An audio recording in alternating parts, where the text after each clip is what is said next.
सुनिए पंडित जी खोली नया अपन बचारा बता दी कहिया भेंट होई भसाला से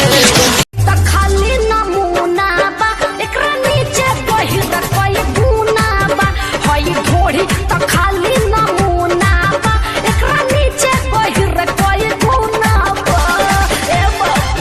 गइल रही रात रहे सखी के बारात देखे गइल रही रात रहे सखी के बारात सारा मेकअप मोर बेकार हो गइल एगो लइका राती में पियवा पलानी में तू कमरिया टूटे नहाती राती में पियवा पलानी में तू कमरिया टूटे नहाती राती में मन करेला तोहरा के हम भली ही अखबार में का बतलाई कितना डूबल बानी तोहरा प्यार में गजरावी ने नके कुर्बान मरेला नाही रहे में भतार जियर बहुत पर नाही रहे में भतार जियर बहुत पर जाके बेचे फुलावाना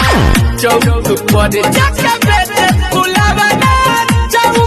ना सवतिन के धन रउआ पड़ला पसने आज साफ साफ हमके बताई रजाऊ ना तो जार दे में चढ़ली जवानी माटी तेल छीटी मारे देम सलाही रजाऊ ना तो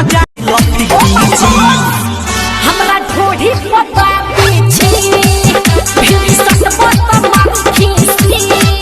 हमरा ढोढ़ी पता पीछे झूठे हवाई फायर मारत रहो हो खाली टुकुर टुकुर यादो जिन्नी हारत रहो हो खाली टुकुर टुकुर यादो